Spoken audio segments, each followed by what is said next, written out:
جب زیادہ تر لوگ سیٹیوں کے بارے میں سوچتے ہیں تو انہیں کھیلوں میں پولیس افسران یا ریفریز کی یاد دلائی جاتی ہے، لیکن ایزٹیک دیٹ سٹی ایروفون ونڈ انسٹرومنٹ فیملی کے اندر ایک معمہ ہے۔ سیٹیاں پوری دنیا میں بہت سے مختلف ڈیزائن سے مل سکتی ہیں۔ تاریخ میں تقریباً ہر ثقافت کی اپنی منفرد سیٹی کا کوئی نہ کوئی ورژن ہوتا ہے، لیکن موت کی سیٹیاں بھیڑ میں نمایاں ہوتی ہیں، جبکہ کچھ اپنی پراسراریت کی وجہ سے بھی مشہور ہو جاتی ہیں۔ اس خبر میں آپ کو اسی حوالے سے بتائیں گے۔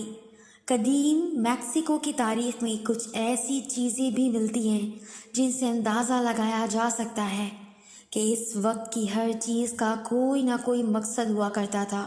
ایزٹیک کے خوفناک اور موت کی آواز کے نام سے جانے والے پتھر بھی کچھ ایسی ہی راز اپنے اندر سمائے ہوئے ہیں، جن کی کہانی کچھ یوں ہے کہ ان پتھروں میں سے نکلنے والی آوازیں بہت کچھ بتا رہی ہوتی تھیں۔ موت کی سیٹیاں خاص طور پہ سب سے پہلے میسو امریکن نژاد قبروں میں پائی گئیں۔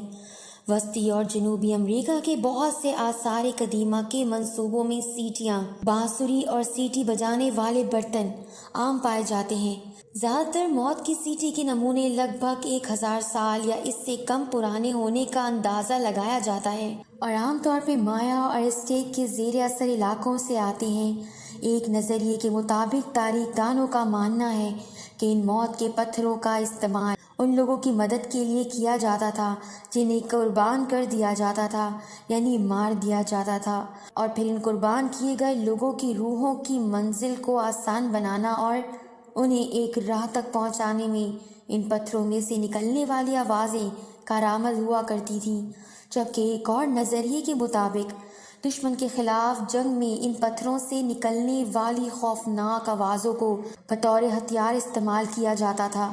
دشمن کے خلاف اسے ایک اہم ہتھیار تو سمجھا جاتا ہی تھا، مگر اسے مقدس بھی سمجھا جاتا تھا۔ جبکہ ریسرچ اور سائنسدانوں کی جانب سے انہیں پتھروں اور ان میں سے نکلنے والی آوازوں پر تجربہ کیا گیا، جن میں معلوم ہوا کہ ان پتھروں سے نکلنے والی آواز کی فریکوینسی کافی زیادہ اور طاقتور تھی۔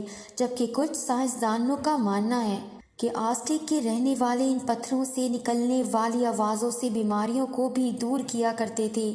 ان پتھروں میں سے انفراسونک ساؤنڈ نکلتا ہے جو کہ انسان نہیں سن سکتا ہے، یہی وجہ ہے اور سیدھا انسان کے دل پر اثر کرتا ہے۔